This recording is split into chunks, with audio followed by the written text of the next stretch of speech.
A9 ನ್ಯೂಸ್ಗೆ ಸ್ವಾಗತ. ನಾನು ರೇಣುಕಾ ಅನೂರೆ.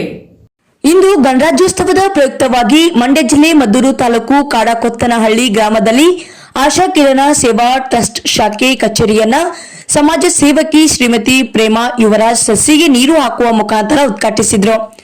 ನಂತರ ಮಾತನಾಡಿದ ಮಹಿಳಾ ಸಬಲೀಕರಣವೆಂದರೆ ಮಹಿಳೆಯರಿಗೆ ಶಿಕ್ಷಣ, ಆರ್ಥಿಕ ಸ್ವಾತಂತ್ರ್ಯ, ನಿರ್ಧಾರ ತೆಗೆದುಕೊಳ್ಳುವ ಹಕ್ಕು ಮತ್ತು ಸಾಮಾಜಿಕ ಸಮಾನತೆಯನ್ನ ನೀಡಿ ಅವರನ್ನ ಸ್ವಾವಲಂಬಿಗಳನ್ನಾಗಿ ಮಾಡುವ ಪ್ರಕ್ರಿಯೆ. ಇದು ದೌರ್ಜನ್ಯವನ್ನ ಕೊನೆಗೊಳಿಸಿ ಸಮಾಜದ ಮುಖ್ಯ ವಾಹಿನಿಯಲ್ಲಿ ಸಮಾನ ಅವಕಾಶಗಳನ್ನು ಒದಗಿಸುವ ಮೂಲಕ ರಾಷ್ಟ್ರದ ಅಭಿವೃದ್ಧಿಗೆ ಪೂರಕವಾಗಿದೆ ಎಂದರು. ಅದೇ ರೀತಿ ಮುಖ್ಯ ಅತಿಥಿಗಳಾಗಿ ಮಾತನಾಡಿದಂತಹ ರಾಷ್ಟ್ರೀಯ ಮಾನವ ಹಕ್ಕುಗಳ ತರಬೇತುದಾರ, ಆಶಾ ಕಿರಣ ಸೇವಾ ಸಂಸ್ಥೆ ಟ್ರಸ್ಟ್ ಹಾಗೂ ಕಾನೂನು ಸಲಹೆಗಾರ ಎಂ ಗುರುಪ್ರಸಾದ್, ಆಶಾ ಕಿರಣ ಸೇವಾ ಸಂಸ್ಥೆ 25 ವರ್ಷಗಳಿಂದ ವಿವಿಧ ಜಿಲ್ಲೆ, ತಾಲೂಕು, ಗ್ರಾಮಗಳಲ್ಲಿ ತನ್ನ ಸೇವೆಯನ್ನ ಸಲ್ಲಿಸುತ್ತಾ ಬಂದಿದ್ದು, ಮಹಿಳಾ ಸಬಲೀಕರಣ ಎಂದರೆ ಆರ್ಥಿಕ ಸ್ವಾತಂತ್ರ್ಯ, ಸ್ವಂತ ಉದ್ಯೋಗ, ಆಸ್ತಿ ಹಕ್ಕು ಮತ್ತು ಸಮಾನ ವೇತನ, ಶಿಕ್ಷಣ ಮತ್ತು ಕೌಶಲ್ಯ, ಉನ್ನತ ಶಿಕ್ಷಣ ಮತ್ತು ತಾಂತ್ರಿಕ ತರಬೇತಿಯನ್ನ ನೀಡಿ ಅವರನ್ನ ಸಶಕ್ತಗೊಳಿಸುವುದು, ನಿರ್ಧಾರ ತೆಗೆದುಕೊಳ್ಳುವ ಹಕ್ಕು, ಕುಟುಂಬ ಮತ್ತು ಸಮಾಜ ನಿರ್ಧಾರಗಳನ್ನ, ಮಹಿಳೆಯರ ಪಾತ್ರ, ಕಾನೂನು ರಕ್ಷಣೆ, ದೌರ್ಜನ್ಯ, ಲಿಂಗ ತಾರತಮ್ಯ ಮತ್ತು ಬಾಲ್ಯ ವಿವಾಹಗಳಂತಹ ವಿರುದ್ಧ ಕಾನೂನು ಕ್ರಮವನ್ನು ಜರುಗಿಸುವುದು. ಸಬಲೀಕರಣದ ಮಹತ್ವ ಅಂದರೆ ಲಿಂಗ ತಾರತಮ್ಯವನ್ನ ಕಡಿಮೆಗೊಳಿಸಿ ಜಾಗತಿಕ ಆರ್ಥಿಕತೆಯನ್ನು ಹೆಚ್ಚಿಸುತ್ತದೆ. ಸುರಕ್ಷಿತ, ಆರೋಗ್ಯಕರ ಮತ್ತು ಸುಸಂಘಟಿತ ಸಮಾಜದ ನಿರ್ಮಾಣ, ಬಲಿಷ್ಠ ಮಹಿಳೆ ಬಲಿಷ್ಠ ರಾಷ್ಟ್ರ ಎಂಬ ಪರಿಕಲ್ಪನೆಯನ್ನ ಸಾಕಾರಗೊಳಿಸುತ್ತದೆ. ಸರ್ಕಾರದ ಪ್ರಯತ್ನಗಳು, ಭಾರತ ಸರ್ಕಾರವು ಮಿಷನ್ ಶಕ್ತಿ ಮತ್ತು ಮಹಿಳಾ ಉದ್ಯೋಗ ಸಬಲೀಕರಣ ಅಭಿಯಾನದಂತಹ ಯೋಜನೆಗಳ ಮೂಲಕ ಆರ್ಥಿಕ ಮತ್ತು ಸಾಮಾಜಿಕ ಸಬಲೀಕರಣಕ್ಕೆ ಒತ್ತು ನೀಡಿದೆ. ಮಹಿಳೆಯರು ತಮ್ಮ ಹಕ್ಕುಗಳ ಬಗ್ಗೆ ಜಾಗೃತರಾಗಿ ಶಿಕ್ಷಣ ಮತ್ತು ಕೌಶಲ್ಯದ ಮೂಲಕ ಆರ್ಥಿಕವಾಗಿ ಸ್ವತಂತ್ರರಾದಾಗ ಮಾತ್ರ ನಿಜವಾದ ಸಬಲೀಕರಣ ಸಾಧ್ಯ ಎಂದರು. ಇನ್ನು ಆಶಾ ಕಿರಣ್ ಸೇವಾ ಸಂಸ್ಥೆ ಟ್ರಸ್ಟ್ ಸೃಷ್ಟಿ ಡಾಕ್ಟರ್ ಮಲ್ಲಿಕಾರ್ಜುನಯ್ಯ ಮಾತನಾಡಿ, ಕಾಯಕವೇ ಕೈಲಾಸ ಎಂಬಂತೆ ಪ್ರತಿಯೊಂದು ವರ್ಗದವರು ನಿರಂತರವಾಗಿ ಕಾಯಕವನ್ನ ಮಾಡಿದಾಗ ಮಾತ್ರ ಕೈಲಾಸ ಕಾಣಲು ಸಾಧ್ಯ ಎಂದು ಮಹಿಳೆಯರು ವಿದ್ಯಾವಂತರಾಗಿ ಸಮಾಜದಲ್ಲಿ ಎಲ್ಲಾ ಕ್ಷೇತ್ರದಲ್ಲೂ ಮುಂದೆ ಬರುವಂತೆ ಮನವಿಯನ್ನ ಮಾಡಿದರು. ರೈತ ಸಂಘದ ಮುಖಂಡ ಸೋನಗಳ್ಳಿ ಅನಂತ ಕೃಷ್ಣ ಮಾತನಾಡಿ, ಗ್ರಾಮೀಣ ಪ್ರದೇಶದಲ್ಲಿ ಮಹಿಳೆಯರು ಇತ್ತೀಚೆಗೆ ಎಲ್ಲ ಕ್ಷೇತ್ರದಲ್ಲೂ ಮುಂದೆ ಬರುತ್ತಿರುವುದು ಇನ್ನೂ ಹೆಚ್ಚು ಪಾಲ್ಗೊಳ್ಳುವಂತೆ ಮನವಿಯನ್ನ ಮಾಡಿದರು. ಇನ್ನು ಪ್ರಾಸ್ತಾವಿಕವಾಗಿ ಮಾತನಾಡಿದ ಆಶಾ ಕಿರಣ ಸೇವಾ ಸಂಸ್ಥೆಯ ಅಧ್ಯಕ್ಷೆ ಶ್ರೀಮತಿ ಮಂಗಳಗೌಡ ಅವರು ಮಾತನಾಡಿ, ನಮ್ಮ ಸಂಸ್ಥೆ ಹಲವಾರು ವರ್ಷಗಳಿಂದ ಮಹಿಳೆಯರ ಅಭಿವೃದ್ಧಿಗೆ ಹೊಲಿಗೆ ತರಬೇತಿ ಕೇಂದ್ರ, ಟೈಲರಿಂಗ್ ಸಸಿ ನೆಡುವುದು, ಜನರಲ್ಲಿ ಕಾನೂನಿನ ಬಗ್ಗೆ ಜಾಗೃತಿಯನ್ನು ಮೂಡಿಸುವುದು, ಸಾಂಸ್ಕೃತಿಕ ಕಾರ್ಯಕ್ರಮಗಳು ಒಳಗೊಂಡಂತೆ ವಿವಿಧ ಕ್ಷೇತ್ರದಲ್ಲಿ ಸಾಮಾಜಿಕವಾಗಿ ಸೇವೆಯನ್ನ ಸಲ್ಲಿಸುತ್ತಿದ್ದು, ಇನ್ನು ಮುಂದಿನ ದಿವಸಗಳಲ್ಲಿ ಹೆಚ್ಚು ಕಾರ್ಯಕ್ರಮವನ್ನು ಹಮ್ಮಿಕೊಳ್ಳಲಾಗುವುದು ಎಂದರು. ಈ ಸಂದರ್ಭದಲ್ಲಿ ಮುಖಂಡರು ಆದಂತಹ ಶ್ರೀಮತಿ ವೀಣಾ ಮಂಜುನಾಥ್, ರಶ್ಮಿ, ಶ್ರೀಮತಿ ಶೋಭಾ, ಸದಸ್ಯರುಗಳಾದಂತಹ ಶ್ರೀಮತಿ ಸುನೀತಾ, ಶ್ರೀಮತಿ ಪೂರ್ಣಿಮಾ, ಮಂಚಮ್ಮ, ನೇತ್ರ, ಮಂಗಳಮ್ಮ ಸೇರಿದಂತೆ ಅನೇಕ ಸದಸ್ಯರುಗಳು, ಮುಖಂಡರುಗಳು ಹಾಜರಿದ್ದು ಈ ಕಾರ್ಯಕ್ರಮವನ್ನು ಯಶಸ್ವಿಗೊಳಿಸಲಾಯಿತು. ರಥಸಪ್ತಮಿಯೊಂದು ನಮ್ಮ ಮದ್ದೂರು ತಾಲೂಕು ಕಾಡಕೊತ್ತನಹಳ್ಳಿಯಲ್ಲಿ ಬಹಳ ವಿಶೇಷವಾಗಿ ನಮ್ಮ ಆಶಾ ಕಿರಣ ಸೇವಾ ಸಂಸ್ಥೆ ಕಳೆದ ಒಂದು 23 ವರ್ಷಗಳಿಂದ ಶ್ರೀಮತಿ ಮಂಗಳಗೌಡರವರು ಬೆಂಗಳೂರಿನ ಒಂದು ಹೊಸಕೆರಳ್ಳಿ ಒಂದು ಕಚೇರಿಗೂ ನಾನು ಹೋಗಿದ್ದೆ. ಅಲ್ಲಾಯಿತು, ಮಂಡ್ಯ, ತಾವರೆಗೆರೆ, ಹಾಗೆ ದೇವೇಗೌಡ ದೊಡ್ಡಿ, ಕಾವೇರಿ ನಗರ, ತಾವರೆಗೆರೆ, ಹೀಗೆ ಹಲವಾರು ಬ್ರಾಂಚ್ಗಳನ್ನು ಮಾಡಿ ಜನಸಾಮಾನ್ಯರಿಗೆ ಹಾಗೂ ಮಹಿಳೆಯರಿಗೆ ಒಂದು ಅರಿವು ಕಾರ್ಯಕ್ರಮವನ್ನು ಮಾಡಬೇಕು, ಅವರ ಸಬಲೀಕರಣ ಮಾಡಬೇಕು ಅಂತಕ್ಕಂಥ ಉದ್ದೇಶದಿಂದ ಆಶಾ ಕಿರಣ ಸೇವಾ ಸಂಸ್ಥೆ ಒಂದು ಟ್ರಸ್ಟ್ ಅನ್ನು ಮಾಡಿ, ನಾನು ಸಹ ಸಂಸ್ಥೆಯಲ್ಲಿ ಲೀಗಲ್ ಅಡ್ವೈಸರ್ ಆಗಿ, ಕಾನೂನು ಸಲಹೆಗಾರರಾಗಿ ಸುಮಾರು ಸಾವಿರಾರು ಕಾರ್ಯಕ್ರಮಗಳನ್ನು ಮಾಡುವ ಮುಖಾಂತರ ಒಂದು ಜನಸಾಮಾನ್ಯರಿಗೆ ಅರಿವು ಮೂಡಿಸುವ ಕಾರ್ಯಕ್ರಮವನ್ನು ಮಾಡ್ತಾ ಇದ್ವಿ.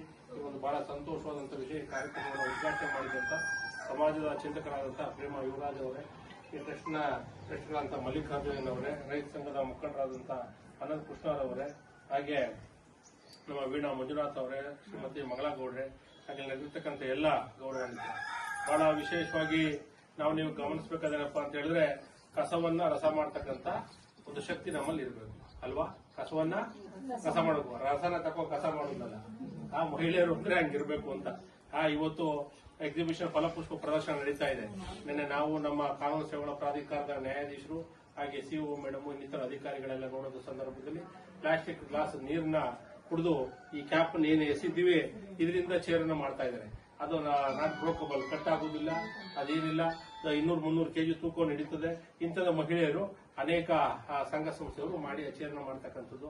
ಈ ಒಂದು ಲೇಬಲ್ ಇದರಿಂದ ಬ್ಯಾಗ್ಗಳನ್ನ ಮಾಡ್ತಕ್ಕಂಥದ್ದು, ಯಾವ್ಯಾವ ಕರಗುದಿಲ್ಲ ಅಂತ ವಸ್ತುಗಳಿಂದ ವಿಶೇಷವಾದಂತಹ ವಸ್ತುಗಳನ್ನ ತಯಾರು ಮಾಡಿ ಅದರಿಂದ ಲಕ್ಷಾಂತರ ರೂಪಾಯಿ ಹಣವನ್ನು ಸಂಪಾದನೆ ಮಾಡುವಂತದ್ದು. ಅಂತದ್ದು ನಿಮ್ಗೆ ಮ್ಯಾನ್ ಪವರ್ ಇದೆ, ನಿಮ್ಮೆಲ್ಲರಿಗೂ ಶಕ್ತಿ ಇದೆ, ಹೆಂಗ್ ಮಾಡುದು ಅನ್ನುವಂಥದ್ದು ಯುಕ್ತಿ ಬೇಕು.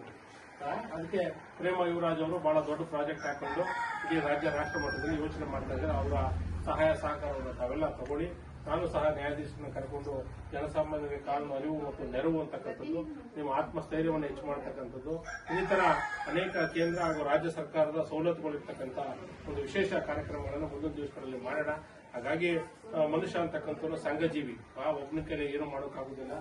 ನಮಗೆ ನಾವೆಲ್ಲ ಅನೇನಿ ಗೂಡಿದ್ರ ಹಳ್ಳ ಅಂತೇಳಿ ನಮಗೆ ಶಕ್ತಿ ಬೇಕು. ಮಹಾತ್ಮ ಗಾಂಧಿ ತತ್ವ ಇದೆಯಲ್ಲ, ಒಂದು ಕಡ್ಡಿ ಆದ್ರೆ ಮುರಿದು ಬಿಡ್ತಾರೆ, ಎರಡಾದ್ರೆ ಮುರಿಬಹುದು. ಅದೇ 10 ಕೋಲನ ಸಹಕಾರ ಅಂತಕ್ಕಂಥ 10 ಕೋಲನ ಹಿಡಿದು ಮುರಿ ಅಂದ್ರೆ ಆಗಲ್ಲ, ಅದು ಭದ್ರಾಗಿ ಹೋಗುತ್ತೆ ಅಲ್ವಾ. ಹಾಗಾಗಿ ನಾವೆಲ್ಲ 10 ಜನ ಸೇರಿದ್ರೆ ಅದು ಸಹಕಾರ ಅಂತಕ್ಕಂಥದ್ದು ಯಾರು ನಮ್ಮನ್ನ ಅಲ್ಲಾಡ್ಸಕ್ಕಾಗಲ್ಲ. ಶಕ್ತಿ ಬರಬೇಕಾದ್ರೆ ನಾವೆಲ್ಲ ಪ್ರಾಮಾಣಿಕವಾಗಿ ನಿಗದಿತ ಸಮಯಕ್ಕೆ ಸೇರುವಂಥದ್ದು, ಸ್ಪಷ್ಟವಾಗಿ ಮಾತಾಡ್ತಕ್ಕಂಥದ್ದು, ಕಾಯಕ ಮಾಡ್ತಕ್ಕಂಥದ್ದು. 12ನೇ ಶತಮಾನದಲ್ಲಿ ಬಸವಣ್ಣ ಕಾಯಕದಿಂದ ಕೈಲಾಸ ಕಾಣುವಂತ ಅಲ್ವಾ. ನಾವು ಕೈಲಾಸ ಕಾಣಬೇಕಾದ್ರೆ ಒಳ್ಳೆ ಕಾಯಕವನ್ನು ಮಾಡಬೇಕು. ಕಾಯಕ ಮಾಡ್ಬೇಕಾದ್ರೆ ನಾವು ದುಡಿಮೆ ಮಾಡ್ತಾ ಇದೀವಿ, ಬೇಸಾಯ ಮಾಡ್ತಾ ಇದೀವಿ, ಆಡು ಕುರಿ ಎಮ್ಮೆ ಹಸು ಸಾಕ್ತಾ ಇದೀವಿ, ಜೊತೆಗೆ ಆರ್ಥಿಕವಾಗಿ ಮುಂದೆ ಬರ್ಬೇಕಾದ್ರೆ ಏನ್ ಮಾಡಬೇಕು ಅನ್ನುವಂಥದ್ದು ನಮಗೆ ಗೊತ್ತಾಗ್ಬೇಕಾದ್ರೆ ಮಂಗಳಮ್ಮನವ್ರನ್ನ ಮೇಡಮ್ ಅವ್ರನ್ನ ಬಹಳ ಭದ್ರವಾಗಿ ಹಿಡ್ಕೋಬೇಕು ನಾವು ಅಲ್ವಾ. ಹಿಡ್ಕೊಂಡು ಸರ್ಕಾರ ಸವಲತ್ತುಗಳನ್ನ ತಗೊಂಡು ನಾಳಿನ ದಿನ ಬ್ಯಾಂಕ್ ಅವ್ರು ಬರ್ತೀನಿ ಅಂತ ಹೇಳಿದ್ರೆ ಏನೇನು ಬರ್ತಾರೆ ಸವಲತ್ತುಗಳನ್ನ ಕೊಡ್ತಾರೆ. ಯಾವುದೇ ಒಂದು ಸಣ್ಣ ಪುಟ್ಟ ಕಾರ್ಯಕ್ರಮ ನಡೆದ್ರು ನಾವೆಲ್ಲ ಜೊತೆ ಸೇರ್ಕೊಳ್ಳುವಂತ ಬಾಯಿಂದ ಬಾಯಿಗೆ ಹೇಳುವಂಥದ್ದು ಅರಿವು ಕಾರ್ಯಕ್ರಮ ಆಗಲಿ. ಭಗವಂತ ಒಳ್ಳೇದು ಮಾಡಲಿ. ಮುಂದಿನ ದಿವಸಗಳಲ್ಲಿ ನಾವು ನಿಮ್ ಜೊತೆ ಇರ್ತೀವಿ ಅಂತಕ್ಕಂಥ ಮಾತು ಹೇಳ್ತಾ ನನ್ನ ಮಾತು ನಾವು ಜೊತೆ ಕೈ ಜೋಡಿಸ್ತೀವಿ ಅಂತ ಹೇಳಿದಂತ ಗುರುಪ್ರಸಾದ್ ಅವ್ರಿಗೆ ವಂದನೆ ಸಲ್ಲಿಸ್ತಾ ಅನಂತ ಅವರೇ ಹೇಳಿ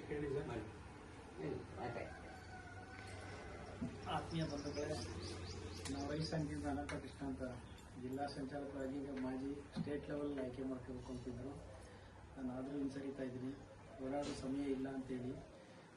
ನಾವು ಮಹಿಳಾ ಸಂಘದಲ್ಲಿ ತುಂಬಾ ಬಲಿಷ್ಠವಾಗಿ ಬೆಳಿಬೇಕು ಅಂತ ನಾವೆಲ್ಲ ಕಡೆನೂ ಅನೌನ್ಸ್ ಮಾಡ್ತಾ ಇದ್ದೀವಿ. ಆಲ್ರೆಡಿ ನಾವು ಸೊಸೈಟಿಗಳು ಮಾಡಿ ಹೆಂಗಸರುಗಳಿಗೆ ಸಪೋರ್ಟ್ ಮಾಡಬೇಕು, ಹೆಂಗಸರುಗಳಿಂದ ಆಗ್ತಿರೋ ಕೆಲಸ ಯಾವುದೂ ಇಲ್ಲ ಮಾಡ್ತೀವಿ ಅಂತೇಳಿ ಈ ಮಂಗಳಮ್ಮ ಮಹಿಳಾ ಸಂಘದಲ್ಲಿ ಬಹಳಷ್ಟು ಬೆಳವಣಿಗೆ ಮಾಡ್ಕೊಂಡಿದ್ದೀವಿ. ಹಾಗಾಗಿ ಅವರ ಮುಂದೆ ಇವತ್ತು ಆಶಾ ಕಿರಣ ಅನ್ನೋದು ಒಂದು ಸಂಘಟನೆ ಮಹಿಳೆಯಲ್ಲಿ ಬಹಳಷ್ಟು ಹೋರಾಟ ಮಾಡಿ ಬಂದಿದ್ದಾರೆ. ಇಡೀ ಬೆಂಗಳೂರಲ್ಲೆಲ್ಲ ಅವ್ರಿಗೆ ಬಿಜೆಪಿಲಿ ಟಿಕೆಟ್ ಸಿಕ್ಕಿತ್ತು. ಹಾಗಾಗಿ ಅವರು ಯಾರೋ ಒಬ್ರು ಮಿನಿಸ್ಟರ್ಗಳು ಇಲ್ಲಿ ನಿಮಗೆ ದುಡ್ಡಿಂದ ಏನು ಮಾಡಕ್ಕಾಗಲ್ಲ ಅಂತ ಹೇಳಿದಾಗ ಸೊ 8,000 ಓಟಲ್ಲಿ ಮಿನಿಮಮ್ 6,000 ವೋಟಿಂಗ್ ಆಗುತ್ತೆ ಈ ಊರಲ್ಲಿ. ಹಾಗೆ ಆಗುತ್ತೆ 5,500-6,000 ವೋಟಿಂಗ್ ಆಗುತ್ತೆ. ಅಷ್ಟು ಜನ, ಅದರಲ್ಲೂ ಮಹಿಳೆಯರು ಇತ್ತೀಚೆಗೆ ನಾನು ನೋಡಿದ ಮಟ್ಟಿಗೆ ನಮ್ಮ ಕಾಡ್ಕೊತ್ತನಡಿ, ಆಕ್ಚುಲಿ ಇದು ಒರಿಜಿನಲ್ ಹೆಸರು ಬಂದು ನಾವು ವೀರಭದ್ರ ಸ್ವಾಮಿ ದೇವಸ್ಥಾನದ್ದು ಅದು ಇದು ನೋಡುವಾಗ ಸುವರ್ಣನಗರ ಅಂತ ಒರಿಜಿನಲ್ ಹೆಸರು, ಇದು ಕಾಡ್ಕೊತ್ತನಡಿ ಅಲ್ಲ. ಇದು ಹೆಸರು ಬಂದು ಸುವರ್ಣನಗರ. ಇತಿಹಾಸ ಇದೆ ಈ ಊರಿಗೆ, ಅಷ್ಟು ದೊಡ್ಡ ಊರಿದು. ಹಾಗಾಗಿ ನಾನು ಏನ್ ಕೇಳ್ಕೊಳ್ಳೋದಂದ್ರೆ ಎಲ್ಲ ಮಹಿಳೆಯರು ಒಗ್ಗಟ್ಟಾಗಿ ಮಾಡಿ ಇದರಿಂದ ಬರುವಂತ ಫಲವನ್ನು ನೀವು ತಗೊಳ್ಳಿ, ಯೂಸ್ ಮಾಡ್ಕೊಳ್ಳಿ. ಕೆಲವು ಕಲಿಕಾ ಕೇಂದ್ರಗಳಿದೆ, ಪ್ರತಿಯೊಂದಿದೆ. ಅವ್ರು ಅವತ್ತು 1 ಲಕ್ಷ ಅದೇ ಕೊಟ್ಟು ಸೇವಾ ಟ್ರಸ್ಟ್ ಇದು ಮಾಡಿದ್ರೆ ಇಲ್ಲಿ ಇವತ್ತು ಒಂದು 50 ಲಕ್ಷ ಇಂಪ್ರೂವ್ ಆಗ್ತಾ ಇತ್ತು. ಅಲ್ಲಿವರೆಗೂ ರೀಚ್ ಆಗ್ತಿತ್ತು. ನಿಮ್ಗೆಲ್ಲ ಒಂದು 5 ಲಕ್ಷ ತನಕ ರೀಚ್ ಆಗ್ತಾ ಇತ್ತು. ಲೋನ್ಗಳು ತಗೋಬಹುದು, ನಿಮ್ಮ ಸ್ವಂತ ಕಲಿಕೆನ ಮಾಡಬಹುದು, ಯಾರ ಕೈ ಕೆಳಗಡೆ ಕೆಲಸ ಮಾಡೋ ಅವಶ್ಯಕತೆ ಇಲ್ಲ. ಹಾಗಾಗಿ ಮಹಿಳೆಯರಿಗೆ ಸಾಕಷ್ಟು ಇದೆ. ಈಗಾಗಲೇ ಎಷ್ಟೋ ಸಂಘ ಸಂಸ್ಥೆಗಳು ಬಂದಿದೆ, ಬೇಕಾದಷ್ಟು ಹೆಣ್ಣು ಮಾಡ್ತಾ ಇದ್ದಾರೆ. ಇವತ್ತಿನ ದಿನ ಹೂ ಮಾರ್ಕೊಂಡು ಕೂಲಿ ಮಾಡೋರ್ ಮಕ್ಕಳು IAS ಆಫೀಸರ್ ಆಗಿದ್ದಾರೆ. ಯಾಕೆ? ಆ ತಾಯಿ ಕಷ್ಟ, ಆ ತಾಯಿ ಆ ತರ ಮಗನ ಆ ಮಟ್ಟಕ್ಕೆ ತಗೊಂಡೋಗಿದ್ದಾರೆ. ಹಾಗಾಗಿ ನಿಮ್ಮ ಮಕ್ಕಳಿಗೆ ಈಗ ನಮ್ಮ ಜೀವನ ಆಯ್ತು, ನಮ್ಗೆ ಎಜುಕೇಶನ್ ಇಲ್ಲ ಅಂತ ಕೊರ್ಗೋದ್ ಬೇಡ.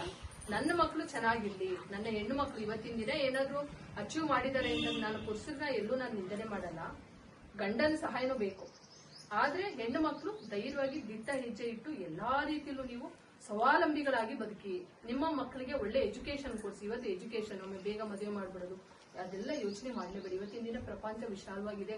ಬ್ರಾಡ್ ಮೈಂಡ್ ಆಗಿ ಥಿಂಕ್ ಮಾಡಿ, ಅಂದ್ರೆ ವಿಶಾಲವಾಗಿ ಥಿಂಕ್ ಮಾಡ್ಬೇಕು ನಾವು. ಅವಾಗ ನಮ್ಮ ಹೆಣ್ಣು ಮಕ್ಕಳು ಚೆನ್ನಾಗಿ ಒಳ್ಳೆ ಸ್ಥಾನಕ್ಕೆ ಹೋಗ್ತಾರೆ. ಇಷ್ಟು ನಾನು ಹೇಳ್ತೀನಿ. ಈ ಸಂಘದಿಂದ ನಾನಾ ರೀತಿ ಕಲಿಕೆಗಳಿರುತ್ತೆ. ಮುಂದಕ್ಕೆ ನನ್ನ ಕೈಲಾಗಿ ನಾನು ಮಾಡ್ತೀನಿ, ನಾನು ಟ್ರಸ್ಟ್ ಮಾಡ್ಕೊಂಡಿದ್ದೆ. ಆದ್ರೆ ನಾನು ಆ ಮಟ್ಟದಲ್ಲಿ ಬೆಂಗಳೂರಲ್ಲಿ ಮಾಡ್ಕೋತಾ ಇದ್ದೀನಿ, ನಂದು ಟೆಂಪಲ್ ಕಾನ್ಸೆಪ್ಟ್ ಮಹಿಳೆಯರಿಗೆ. ಬಟ್ ನಾನು ಏನು ಹೇಳಲ್ಲ, ಮುಂದೆ ನನ್ ಬೇರೆ ಆಲೋಚನೆ ಇದೆ, ಮಾಡಿಬಿಟ್ಟು ತೋರಿಸ್ತೀನಿ. ನಾನು ಅದು ಮಾಡ್ತೀನಿ ಇದು ಮಾಡ್ತೀನಿ ಅಂತ ಏನು ಹೇಳಲ್ಲ. ನನಗೆ ತುಂಬಾ ಆಸೆ ಇದೆ, ಅದರಲ್ಲಿ ಇಲ್ಲಿ ಫ್ರೀ ಹಾಸ್ಪಿಟಲ್ ಮಾಡ್ಬೇಕು, ಏನ್ ನರ್ಸಿಂಗ್ ಹೋಮ್ ಇದೆ ಆ ಥರ. ನಾನು ಬೆಂಗಳೂರಲ್ಲಿ ಲ್ಯಾಂಡ್ಗೆ 100 ಕೋಟಿ, ಹಾಸ್ಪಿಟಲ್ಗೆ ಒಂದು 100 ಕೋಟಿ, ಅಂದ್ರೆ 200 ಕೋಟಿ ಬಜೆಟ್ ಅಲ್ಲಿ ಫ್ರೀ ಹಾಸ್ಪಿಟಲ್. ಯಾಕಂದ್ರೆ ನನ್ನ ಮಗನ ಬಂದಂತ ಕಾಯಿಲೆ ಅಲ್ಲಿ ಬಂದವರು UP ಅವರು ಉತ್ತರ ಪ್ರದೇಶ ಬನ್ನಿ 2 ಲಕ್ಷದಲ್ಲಿ ಖರ್ಚಾಗುತ್ತೆ ಇಂಜೆಕ್ಷನ್ ಅಂತ ಕರ್ಕೊಂಡ್ಬಂದು ಅಡ್ಮಿಟ್ ಮಾಡ್ಬಿಟ್ಟು ಕೊನೆಗೆ ಆ ತಂದೆ ತಾಯಿ, ನಾನು ಅದೇ ಮಗು ಅಲ್ಲಿ ಅಡ್ಮಿಟ್ ಆಗಿದೆ, ಕೊನೆಗೆ UP ಉತ್ತರ ಪ್ರದೇಶದಿಂದ ಬಂದ್ಬಿಟ್ಟು ಭಿಕ್ಷೆ ಬೇಡ್ತಾ ಇದ್ವಿ. ನಮ್ಮ ಬರ್ತಾ ಬರುವಂತೆ ಪಾಳಿ ಸರ್ಕಲ್ ನನಗೆ ಎಷ್ಟು ಟ್ರಾಫಿಕ್ ಅಲ್ಲಿ ಇಳಿದು ಓಡೋದು, ಯಾಕೆ ನೀವು ಇಲ್ಲಿದ್ದೀರಾ, ಏನ್ ಫೀಲ್ ಮಾಡ್ತಾ ಇದ್ದೀರಾ ಅಂದ್ರೆ, ಅಮ್ಮ ನಮ್ಗೆ ಮೇರೆಕು ಚೀಟ್ ಕಿಯಾ ಅಂದ್ರೆ ಅವ್ರು ಕನ್ನಡ ಬರ್ತಾ ಇಲ್ಲ, ಮೇರೆಕು ಬಹುತ್ ಚೀಟ್ ಕಿಯಾ ಇದ್ದಾರೆ, ಉದರ್ ಸೆ ಡಾಕ್ಟರ್ ಬೋಲಾ ಐಸಾ ಅಂದ್ರೆ ಅವರು ನಂಗೆ ಸುಳ್ಳು ಹೇಳಿದ್ರು 2 ಲಕ್ಷ ಅಂತ, ಆಮೇಲೆ 10 ಲಕ್ಷ ಅಂದ್ರು, ಹತ್ರ 1 ಕೋಟಿ ಖರ್ಚು, ಏನ್ ಮಾಡ್ಬೇಕು. ಅದಕ್ಕೆ ಅದೆಲ್ಲಾನು ನಾನು ನೋಡ್ಬಿಟ್ಟು, ಅದೇ ಸಣ್ಣ ಮಕ್ಕಳಿಗೆ ಎಸ್ಪೆಷಲಿ ಅದು 1 ಕೋಟಿ ಖರ್ಚಾದ್ರೂ ಪರವಾಗಿಲ್ಲ, ಶ್ರೀಮಂತರಿಗೆ ಏನ್ ಸಿಗುತ್ತೆ ಅದು ಬಡ ಮಕ್ಕಳಿಗೆ, ನಮ್ಮಂತ ಹಳ್ಳಿಗಾಡಿನ ಮಕ್ಕಳು ಸಿಗ್ಬೇಕು ಉಚಿತವಾಗಿ. ಹಾರ್ಟ್ ಆಪರೇಷನ್ ಆಗಿರ್ಬೋದು. ಆಮೇಲೆ ಫಸ್ಟ್ ಪ್ರಿಫರೆನ್ಸ್ ನನ್ನ ಊರಿಗೆ ಕೊಡ್ತೇನೆ, ಯಾಕೆ ಅಂದ್ರೆ ನನ್ನ ಊರಿನ ಋಣ ನಾನು ತೀರಿಸ್ಕೊಳ್ತೀನಿ. ಆ ಒಂದು ಆಸೆ ಇದೆ ನನಗೆ, ಅದೆಲ್ಲ ಈಗ ಹತ್ರ ಬಂತಾ ಇದೆ. ನಮ್ಗೆ ಒಂದು ಯಾವ್ದೋ ಒಂದು ದೊಡ್ಡ ಮೊತ್ತದಲ್ಲಿ ಮೊತ್ತ ಬರ್ಬೇಕು ನನ್ನ ಅಕೌಂಟಿಗೆ. ಬಂದ ತಕ್ಷಣ ನನ್ನ ಸ್ವಂತ ದುಡ್ಡದು, ನಾನು ದುಡ್ಡಿರುವಂತದ್ದು ನನ್ನ ಕಮಿಷನ್ ಬರೋದು, ಅದನ್ನ ಟ್ರಸ್ಟಿಗೆ ಹಾಕೊಂಡು ನಾನು, ಯಾಕಂದ್ರೆ ಸ್ವಂತದಿಂದ ಟ್ಯಾಕ್ಸ್ಗಳ ಪ್ರಾಬ್ಲಮ್ ಆಗಿದೆ, ಟ್ರಸ್ಟಿಗೆ ಹಾಕೊಂಡು ನಾನು ಇಲ್ಲಿ ಒಂದು ಹಾಸ್ಪಿಟಲ್ ಮಾಡಬೇಕು, ಒಂದು ಸ್ಕೂಲ್ ಮಾಡಬೇಕು, ಮತ್ತೆ ಮಹಿಳೆಯರಿಗೆ ಒಂದು 15 days ಒನ್ಸ್ ಕ್ಯಾಂಪಿಂಗ್ ಮಾಡ್ಬಿಟ್ಟು ಸುಮ್ಮನೆ ಹೋಗೋದಲ್ಲ. ನಿಮ್ಗೆ ಕಾಸ್ಟ್ಲಿ ಮೆಡಿಸಿನ್ ಅಂದ್ರೆ ಕೆಲವು ಇನ್ನರ್ ಪ್ರಾಬ್ಲಮ್ ಇರುತ್ತೆ, ಅದು ನಿಮ್ಗೆಲ್ಲ ಗೊತ್ತು. ಅದನ್ನ ನೀವು ಕೆಲವೊಂದ್ಸಲ ಏನಾಗುತ್ತೆ, ಇಲ್ಲಿ ಹೆಣ್ಮಕ್ಳು ಯಾಕೆ ಕಾಯಿಲೆಯಿಂದ ಬರ್ತಾ ಇದ್ದಾರೆ ಅಂದ್ರೆ ಡಾಕ್ಟರ್ ಹತ್ರ ಹೇಳ್ಕೊತಾ ಇದ್ದಾರೆ ಕೆಲವೊಂದು ವಿಷಯ, ಅಂದ್ರೆ ಹೇಳ್ಕೊಂಡು ಆ ಮೆಡಿಸಿನ್ ತಗೊಂಡು ನೀವು ಆರೋಗ್ಯ ಸರಿ ಮಾಡ್ಕೊಳಕ್ ಆಗ್ತಾರೆ. ಈಗ ಸತ್ಯನಾ ಅಂತ ಮೆಡಿಸಿನ್ಸ್ ನಿಮಗೆ ಸಿಗ್ಬೇಕು. ಇದು ನನ್ನ ಆಸೆ. ಇಷ್ಟು ನನ್ನ ಕೈಯಲ್ಲಿ ಒಂದು ಹಳ್ಳಿಯ ಸೇವೆ ಇದೆಲ್ಲ, ಏನು ಸಣ್ಣ ಹಳ್ಳಿಯ ಸೇವೆ, ಇದನ್ನ ನಾನು ಮಾಡ್ಬೇಕು ಅಂತ ಅನ್ಕೊಂಡಿದ್ದೀನಿ. ಮುಂದೆ ಮಾಡ್ಕೊಂಡು ಯಾರು ಟ್ರಸ್ಟ್ ಆದ್ರೇನು ಮಾಡ್ಕೊಂಡು ಹೋಗೋಣ, ಅದನ್ನ ಇಲ್ಲಿ ಜಾಯಿನ್ ಮಾಡ್ಕೊಂಡು ಮಾಡಿದ್ರಾಯ್ತು ನನಗೆ. ಯಾಕಂದ್ರೆ ಒಂದ್ ಕೈಯಿಂದ ಎಲ್ಲ ಕೆಲಸ ಮಾಡ್ತಾರೆ, ನಿಂತರ 100 ಮಹಿಳೆಯರಿಗೆ ಮಾಡ್ಕೊಂಡು ಅಂತ ನಾನು ನನ್ನ ಆಸೆನ ಅದು ಹೇಳ್ಬಾರ್ದು ಅಂತ ಅನ್ಕೊಂಡಿದ್ದೆ. ಸೊ ಇವತ್ತೇನೋ ಗೊತ್ತಿಲ್ಲ, ಕಾಕತಾಳೀಯ ಅಂತಾರಲ್ಲ, ತುಂಬಾ ಶುಭಗಳಿಗೆ ಶುಭ ದಿನ ಬಂದಿದೆ. ಸೊ ನೀವೆಲ್ಲ ಒಂದು ಮಿಂಚಿನೇನು ಆ ಸೂರ್ಯನ ಇವತ್ತರ ರಥ ಸಪ್ತಮಿ ಕಿರಣದಂತೆ ಬಂದಿದ್ದೀರಾ, ಎಲ್ಲ ಒಳ್ಳೇದಾಗ್ಲಿ ಅಂತ ನಾನು ಬಯಸ್ತಾ ಇದ್ದೀನಿ. ಜೈ ಕರ್ನಾಟಕ. ತುಂಬಾ ಚೆನ್ನಾಗಿ ಪ್ರೇಮ ಅವರು ನಮ್ಮ ಬರಲ್ಲ ಇರೋದು ನ್ಯಾಚುರಲ್ ಆಸೆ ಎಲ್ಲ ಮಹಿಳೆಯರಿಗೂ ಸಹಾಯ ಆಗ್ಬೇಕು, ನನ್ನ ಹುಟ್ಟ ಊರಿಗೆ ನಾನು ಕೊಡುಗೆ ಕೊಡಬೇಕು ಅಂತ ಎಲ್ಲ ಹೇಳಿದ್ದಾರೆ. ಹೇಳಿದಂತ ಪ್ರೇಮ ಯುವರಾಜರಿಗೆ ನಾನು ಗುರುಗಳ ಅಂತ ಮಲ್ಲಿಕಾರ್ಜುನ ಮಾತಾಡಿ ಮಾತಾಡ್ತೀನಿ.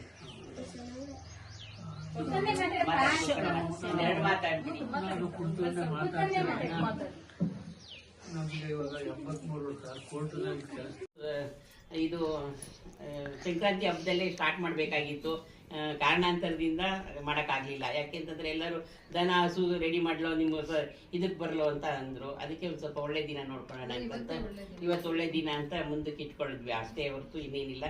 ಈಗ ನಮ್ಮ ಸಂಸ್ಥೆಗೆ ನಮ್ಮ ಸಂಘ ಸ್ವಸಹಾಯ ಸಂಘ ಸ್ಟಾರ್ಟ್ ಮಾಡೋದಕ್ಕೆ ಬ್ಯಾಂಕಲ್ಲಿ ವಿಚಾರ ಮಾಡಿದ್ದೀನಿ, ಎಲ್ಲ ಬಂದಿದ್ವಿ. ಅವರು ಬ್ಯಾಂಕ್ ಪರವಾಗಿ ಏನೇನು ಸಲಹೆ ಸಹಕಾರ ಕೊಡ್ತಾರೋ ಅವ್ರು ಗುರುವಾರ ಬರ್ತಾರೆ. ಗುರುವಾರ ಎಲ್ಲ ಸೇರೋಣ ಮಾಡೋಣ. ಇವತ್ತು ಒಂದು ಸುಮ್ಮನೆ ನೀವು ಪೂಜೆ ಮಾಡ್ಕೊಳ್ಳಿ, ಒಂದು ಇನಾಗ್ರೇಷನ್ ಮಾಡಿ ಅಂತ ಹೇಳಿದ್ರು, ಆ ಒಂದು ಇದರಲ್ಲಿ ಮಾಡ್ತಾ ಇದ್ದೀವಿ. ಇದರಿಂದ ಮುಖ್ಯ ಅತಿಥಿಯಾಗಿ ಬಂದಂತ ಪ್ರೇಮ ಯುವರಾಜ್ ಅವರು ಒಂದೆರಡು ಮಾತಾಡಬೇಕು. ಪ್ರಾರ್ಥನೆ ಮಾಡಿ. ಮೊದಲಿಗೆ ಪ್ರಾರ್ಥನೆ. ಎಲ್ಲ ಮಹಿಳೆಯರಿಗೂ ಚೆನ್ನಾಗಿ